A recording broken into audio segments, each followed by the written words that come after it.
Oi, gente, meu nome é Malu e meu grupo é composto por eu, Gabriel e Rafael, e a gente vai falar um pouquinho sobre o problema do caixeiro viajante com meta-heurísticas, especificamente com o algoritmo genético. Inicialmente, eu vou contextualizar um pouquinho sobre o caixeiro viajante, sobre o algoritmo genético. Então, o problema do caixeiro viajante, ele é um problema bem clássico mesmo da otimização combinatória. Ele consiste na busca por uma rota otimizada no meio de uma série de rotas. Então, a gente pode pensar em um exemplo do dia a dia como um entregador, que ele tem uma série de entregas que ele precisa fazer, e a gente precisa encontrar uma rota em que ele percorra a menor distância possível, entregando todas as entregas. Então, a gente tem aqui um conjunto de cidades e a distância entre elas, né? E o nosso objetivo é justamente partir da primeira cidade, visitar todas exatamente uma vez e retornar à original, minimizando a distância total. A gente tem essa figura aqui, que ela é um grafo em que ela representa o problema do caixeiro viajante. Então, a gente tem os vértices, que são as bolinhas, né, que estão numeradas de 1, 2, 3, 4, em que elas representam as cidades, e as arestas, que são as linhas que juntam as vértices com a distância percorrida, né, que são os caminhos entre as cidades. Então, nesse problema aqui, como ele é bem pequeno, a gente consegue, depois de fazer alguns cálculos, deduzir que a melhor rota possível é 1, 2, 4, 3, 1, que tem um custo total de 80. Mas a gente pode imaginar que à medida que a gente acrescente mais arestas e mais vértices nesse tipo de problema, pode ficar muito mais difícil de calcular a melhor rota. Então, por isso a gente usa esses algoritmos. Representando o algoritmo genético em si, né, ele foi um algoritmo criado em 1975, introduzido por John Holland, e ele justamente busca se inspirar na seleção natural de Charles Darwin, em que os seres vivos eles são selecionados pelo ambiente de acordo com determinadas características.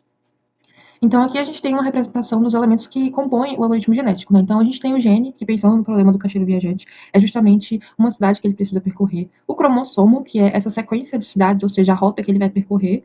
E a população, que é o conjunto de todas essas rotas. E a população, né, especificamente, é justamente esse conjunto de N indivíduos, né, ou seja, os cromossomos ali. E o tamanho exato de cada cromossomo, né, é igual à quantidade de cidades que a gente tem no problema.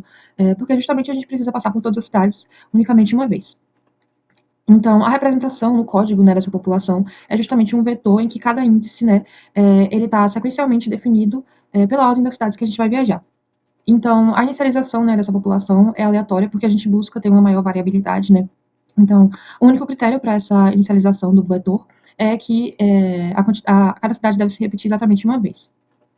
E nessa figura aqui a gente tem a representação de uma população em que cada indivíduo ali, né, ele representa um cromossomo e cada índice ali no vetor, ele representa um gene. O ciclo evolutivo é exatamente esse método que a gente vai utilizar para testar as possibilidades e encontrar as melhores soluções. Então, a gente tem nele a seleção, o crossover e a mutação, e no final de todas essas etapas, a gente vai ter uma população nova. E depois a gente vai submeter essa população nova ao ciclo evolutivo de novo, e assim um loop até que a gente consiga alcançar o critério de parada. E esse critério de parada ele pode ser diversas coisas, seja, por exemplo, uma quantidade determinada de populações que a gente vai criar, e depois a gente criar essa determinada quantidade de populações, o ciclo para. Ou então ele também pode estar ligado à variabilidade genética. Então, depois de que as populações, uma determinada quantidade de populações obtenham um resultado parecido ou igual à população anterior, a gente pode parar o ciclo, porque a variabilidade genética já está se encerrando.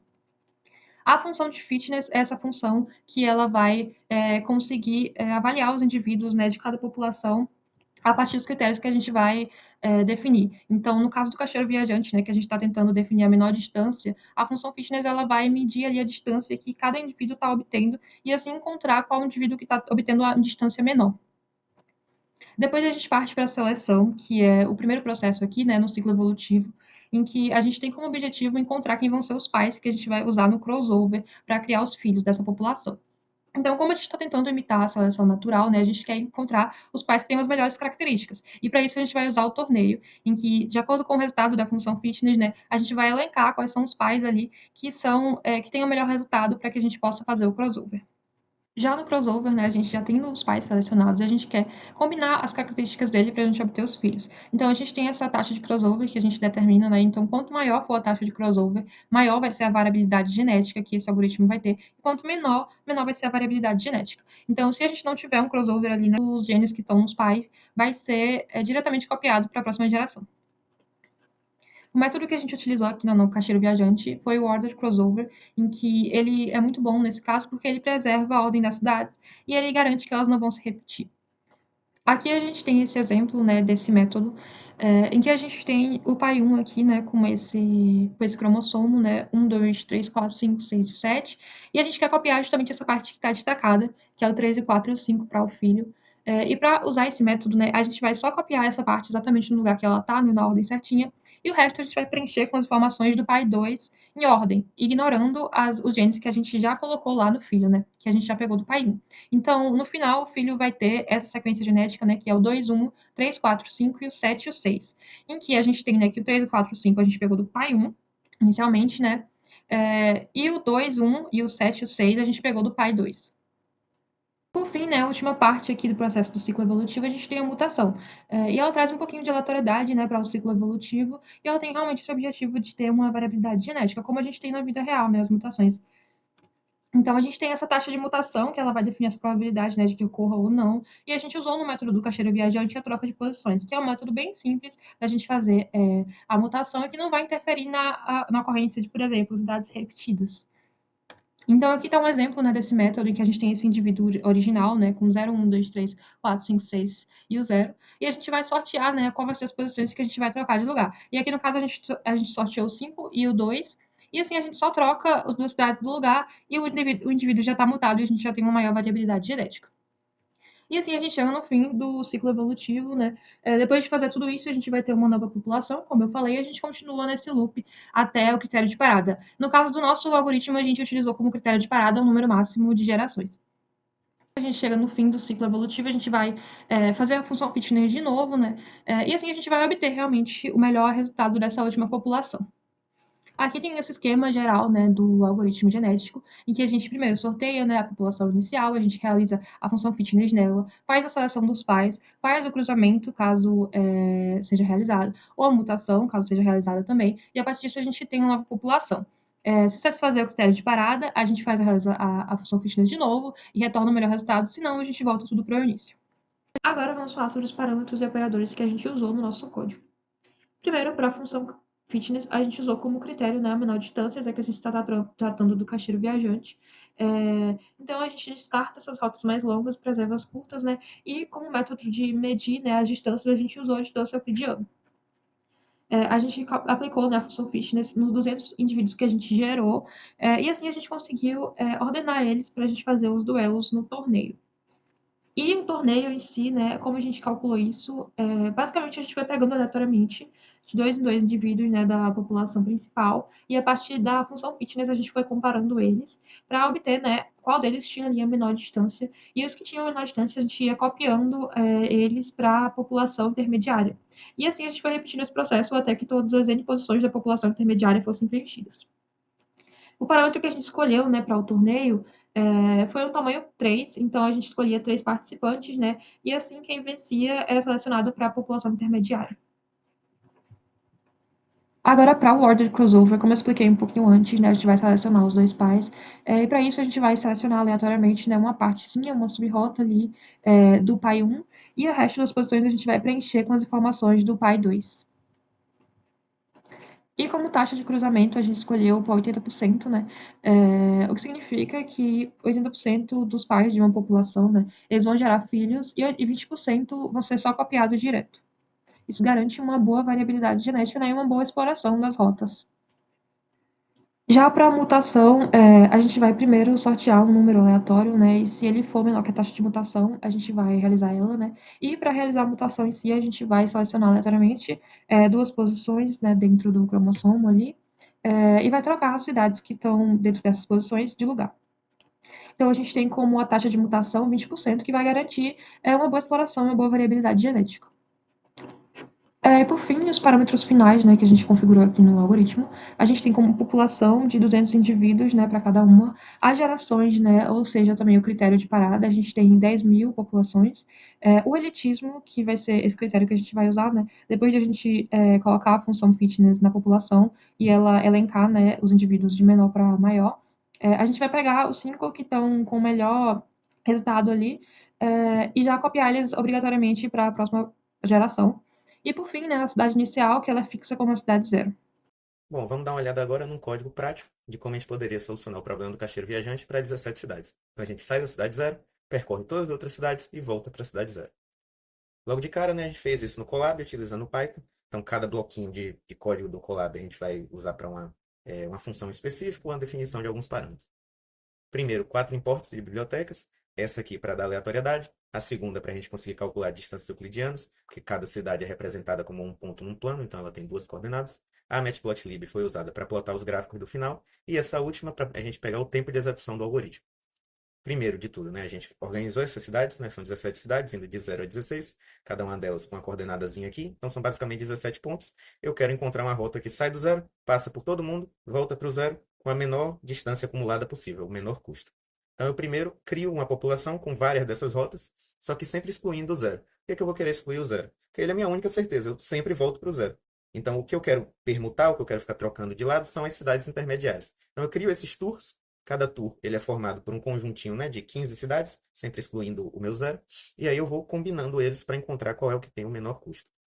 Primeiro de tudo, eu preciso saber como medir o custo de um tour. Então, como é que vai ser isso? O custo ele é simplesmente a distância acumulada, saindo do zero, percorrendo todo mundo e voltando para o zero. Essa vai ser a função exatamente que eu quero otimizar. Eu quero o menor custo possível para uma rota dessa.